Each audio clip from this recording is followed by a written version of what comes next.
Fala, minha gente! Tudo bem com vocês? Espero que estejam maravilhosamente bem prontos para mais uma leitura da palavra do nosso Deus e maravilhoso Pai. Hoje estaremos lendo o capítulo 29, concluindo, consequentemente, a leitura de Segunda Crônicas, na verdade, de Primeira Crônicas. E daremos sequência à leitura do livro de Segunda Pedro. Esse, de fato, é Segunda Pedro, no seu capítulo 3. Concluiremos também mais este livro. Olha só como a gente tá pertinho do final, minha gente. Que coisa linda. E iremos ler também o capítulo 6 de Miqueias e o capítulo 15 de Lucas. Antes de darmos início, mais uma leitura. Vamos ao momento de oração. Fecha teus olhos. Deus maravilhoso, Pai soberano, fiel, santo, majestoso, glorioso e Paizinho querido, nós te bendizemos. Agradecemos a Ti pelo dia de hoje, por nos sustentar. Agradecemos pela Tua palavra, por até aqui o Senhor ter nos ajudado, nos fortalecido e ter nos dado a graça de perseverarmos.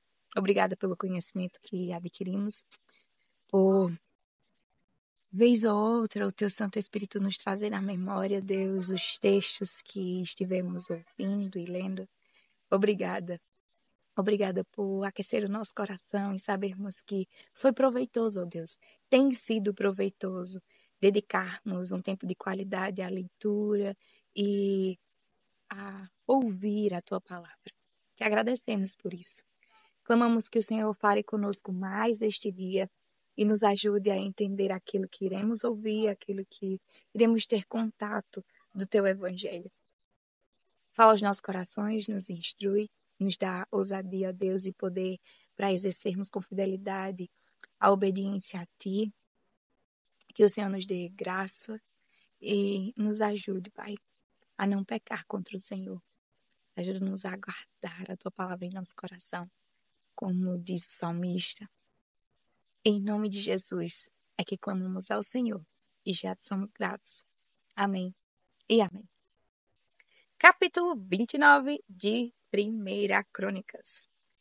O rei Davi disse a toda a congregação: Salomão, meu filho, o único a quem Deus escolheu, ainda é moço e inexperiente. E esta obra é grande, porque o palácio não é para homens, mas para o Senhor Deus. Portanto, com todas as minhas forças, já preparei para o templo de meu Deus ouro para as obras de ouro, prata para as de prata, bronze para as de bronze, ferro para as de ferro e madeira para as de madeira, pedras de ônix, pedras de engaste, pedras de várias cores, de mosaicos e todo tipo de pedras preciosas, e mármore e tudo em abundância.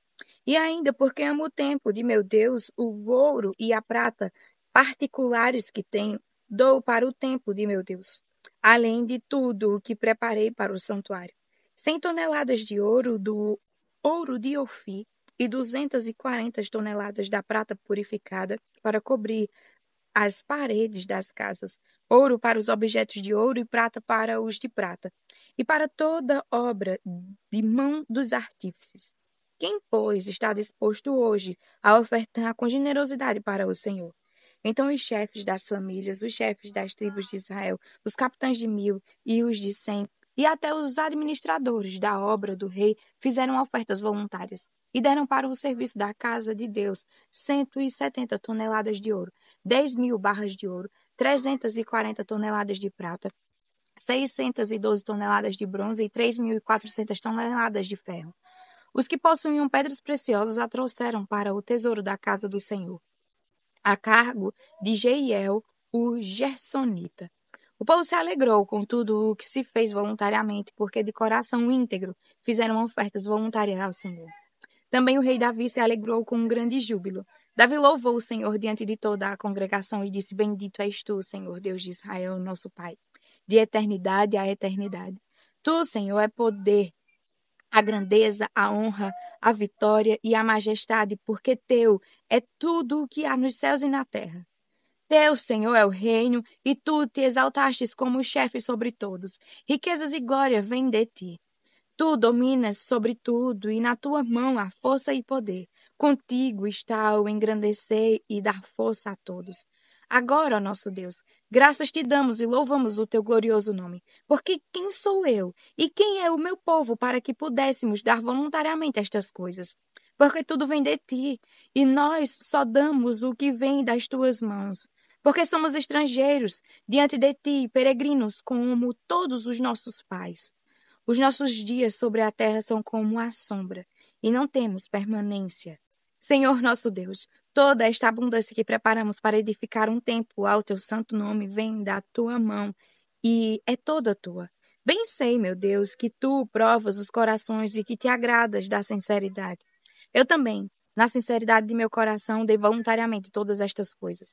E acabo de ver com alegria que o teu povo, aqui reunido, te faz ofertas voluntariamente. Senhor, Deus de nossos pais, Abraão, Isaque e Israel, conserva para sempre no coração do teu povo estas disposições e pensamentos. Firma o coração deles em ti.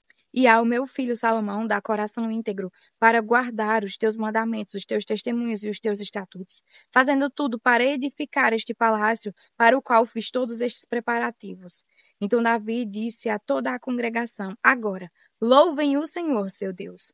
Então toda a congregação louvou o Senhor, Deus de seus pais. Todos inclinaram a cabeça, adoraram o Senhor e se prostraram diante do rei. No dia seguinte, trouxeram sacrifícios ao Senhor e lhe ofereceram holocaustos de 1000 bezerros, 1000 carneiros, 1000 cordeiros, com as suas libações, sacrifício em abundância por todo Israel. Comeram e beberam naquele dia diante do Senhor com grande alegria. Pela segunda vez, fizeram rei a Salomão, filho de Davi, e o ungiram ao Senhor por príncipe e a Zadok por sacerdote.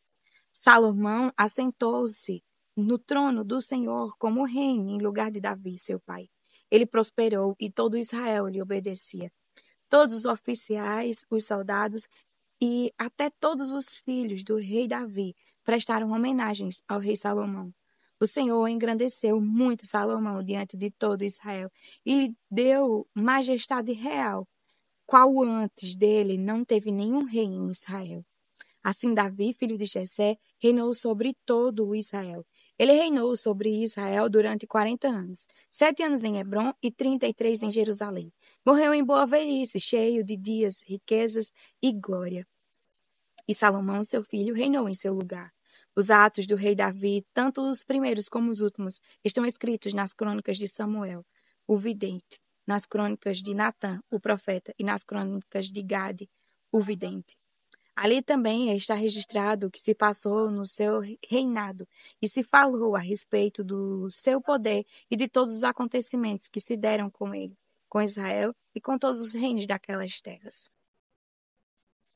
Capítulo 3 do livro de 2 a Pedro. Amados, esta é, agora, a segunda carta que escrevo a vocês.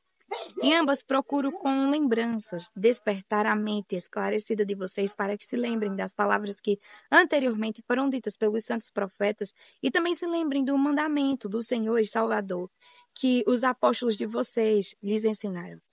Antes de tudo, saibam que nos últimos dias virão escarnecedores com as suas zombarias, andando segundo as próprias paixões e dizendo: Onde está a promessa da sua vinda? Porque desde que os pais morreram, todas as coisas permanecem como desde o princípio da criação. Acontece que, de propósito, esquecem que os céus existem desde muito tempo, e que a terra surgiu da água e através da água pela palavra de Deus. Com base nesta palavra, também o mundo daquele tempo foi destruído, afogado em água, pelas mesmas palavras.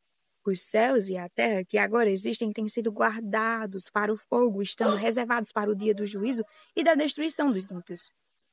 Mas há uma coisa, amados, que vocês não devem esquecer: que para o Senhor, um dia é como 1000 anos, e 1000 anos são como um dia.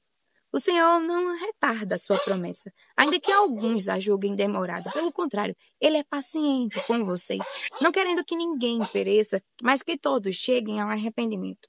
Porém, o dia do Senhor virá como um ladrão.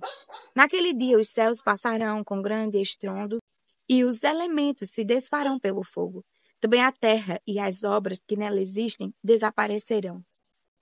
Uma vez que tudo será assim desfeito, vocês devem ser pessoas que vivem de maneira santa e piedosa, esperando e apressando a vinda do dia de Deus. Por causa desse dia, os céus incendiados serão desfeitos e os elementos se derreterão pelo calor. Nós, porém, segundo a promessa de Deus, esperamos novos céus e nova terra, nos quais habita a justiça. Por essa razão, amados, esperando estas coisas, esforcem-se para que Deus os encontre sem mácula, sem culpa e em paz. E considerem a longanimidade do nosso Senhor como oportunidade de salvação, como também o nosso amado irmão Paulo escreveu a vocês segundo a sabedoria que lhe foi dada, ao falar a respeito desses assuntos, como de fato costuma fazer em todas as suas cartas. Nelas há certas coisas difíceis de entender, que aqueles que não têm instrução e são instáveis deturparão, como também deturparão as demais escrituras para a própria destruição deles. Portanto, vocês, meus amados, visto que já sabem disso, tenham cuidado para que não sejam arrastados pelo erro desses insubordinados e caiam da posição segura em que se encontram. Pelo contrário, cresçam na graça e no conhecimento de nosso Senhor e Salvador Jesus Cristo. A Ele seja a glória, tanto agora como no dia eterno. Capítulo 6 do livro de Miqueias. Escutem agora o que diz o Senhor. Levantem-se, defenda a sua causa diante dos montes, e que as colinas ouçam a sua voz. Ó montes, escutem a controvérsia do Senhor. E vocês, duráveis fundamentos da terra, prestem atenção, porque o Senhor tem uma controvérsia com o seu povo e entrará em juízo com Israel. Meu povo, o que foi que eu lhes fiz? E como foi que eu o levei a ficar cansado? Responda. Pois eu o tirei da terra do Egito e o resgatei da casa da servidão e enviei adiante de você Moisés, Arão e Miriam. Meu povo, lembre-se do que Balaque, rei de Moabe, havia planejado e do que Balaão, filho de Beor, lhe respondeu. Lembre-se também do que aconteceu desde Sitim até Gilgal, para que você conheça os atos de justiça do Senhor, com que me apresentarei ao Senhor e me inclinarei diante do Deus excelso. Virei diante dele com holocaustos, com bezerros de um ano. Será que o Senhor se agrada com milhares de carneiros, com 10.000 ribeiros de azeite? Darei o meu primogênito pela minha transgressão, o fruto do meu corpo pelo pecado da minha alma? Ele já mostrou a você o que é bom. E o que o Senhor pede de você? Que pratique a justiça, ame a misericórdia e ande humildemente com o seu Deus. A voz do Senhor se dirige à cidade, e é verdadeira sabedoria temer o seu nome. Escutem, ó tribo, e todos os moradores. Ainda se encontram na casa dos ímpios os tesouros da impiedade e a medida falsa que eu detesto? Poderei eu inocentar balanças desonestas e uma bolsa com pesos adulterados? Porque os ricos da cidade estão cheios de violência. Os seus habitantes falam mentiras e a língua deles é enganosa. Assim também eu passarei a feri-los e os destruirei por causa dos seus pecados. Vocês comerão, mas não ficarão satisfeitos. A fome continuará nas suas entranhas. Tentarão pôr os seus bens a salvo, mas não conseguirão preservá-los. E aquilo que preservarem, eu entregarei à espada. Vocês irão semear, mas não colherão nada. Vocês esmagarão as azeitonas, mas não se ungirão com o azeite. Pisarão as uvas, mas não beberão o vinho. Vocês observaram os estatutos de Omri e todas as obras da casa de Acabe, e andaram nos conselhos deles. Por isso farei de Jerusalém um lugar desolado, e dos seus moradores um objeto de vaias. E vocês terão de suportar a zombaria dos povos. Capítulo 15 do livro de Lucas. Aproximavam-se de Jesus todos os publicanos e pecadores para o ouvir. Os fariseus e os escribas murmuravam, dizendo: Este recebe os pecadores e come com eles. Então Jesus lhes contou esta parábola. Qual de vocês é o homem que, possuindo 100 ovelhas e perdendo uma delas, não deixa no deserto as 99? E vai em busca da que se perdeu até encontrá-la. E quando a encontra, põe-na sobre os ombros, cheio de alegria, e indo para casa, reúne os amigos e vizinhos, dizendo-lhes: Alegrem-se comigo, porque já achei a minha ovelha perdida. Digo a vocês que assim haverá mais alegria no céu por um pecador que se arrepende do que por 99 justos que não necessitam de arrependimento. Ou qual é a mulher que, tendo 10 dracmas, se perder uma delas, não acende a lamparina, varre a casa e a procura com muito empenho até encontrá-la? E quando a encontra, reúne as amigas e vizinhas, dizendo: Alegrem-se comigo, porque achei a dracma que eu tinha perdido.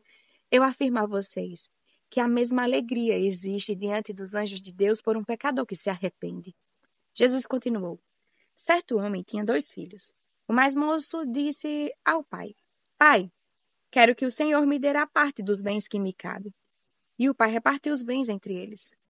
Passado não muitos dias, o filho mais moço, ajuntando tudo o que era seu, partiu para uma terra distante e lá desperdiçou todos os seus bens, vivendo de forma desenfreada. Depois de ter consumido tudo, sobreveio àquele país uma grande fome e ele começou a passar necessidade. Então foi pedir trabalho a um dos cidadãos daquela terra, e este o mandou para os seus campos a fim de cuidar dos porcos. Ali, ele desejava alimentar-se das alfarrobas que os porcos comiam, mas ninguém lhe dava nada. Então, caindo em si, disse: Quantos trabalhadores de meu pai têm pão com fartura e eu aqui estou morrendo de fome? Vou me arrumar, voltar para o meu pai e lhe dizer: Pai, pequei contra Deus e diante do Senhor. Já não sou digno de ser chamado de seu filho. Trate-me como um dos seus trabalhadores. E arrumando-se, foi para o seu pai. Vinha ele ainda longe, quando seu pai o avistou e, compadecendo dele, correndo, o abraçou e beijou. E o filho lhe disse: Pai, pequei contra Deus e diante do Senhor. Já não sou digno de ser chamado de seu filho. O pai, porém, disse aos servos: Tragam depressa a melhor roupa e vistam nele. Ponham um anel no dedo dele e sandálias nos pés. Tragam e matem o bezerro gordo. Vamos comer e festejar. Porque este meu filho estava morto e reviveu. Estava perdido e foi achado. E começaram a festejar. Ora, o filho mais velho estava no campo. Quando voltava a aproximar-se da casa, ouviu a música e as danças. Chamou um dos empregados e perguntou o que era aquilo. E ele informou. O seu irmão voltou e, por tê-lo recuperado com saúde, o seu pai mandou matar o bezerro gordo. O filho mais velho se indignou e não queria entrar. Saindo, porém, o pai procurava convencê-lo a entrar. Mas ele respondeu ao seu pai: Faz tantos anos que sirvo o Senhor e nunca transgredi um mandamento seu. Mas o Senhor nunca me deu um cabrito sequer para fazer uma festa com meus amigos. Mas quando veio este seu filho, que sumiu com os bens do Senhor, gastando tudo com prostitutas, o Senhor mandou matar o bezerro gordo para ele.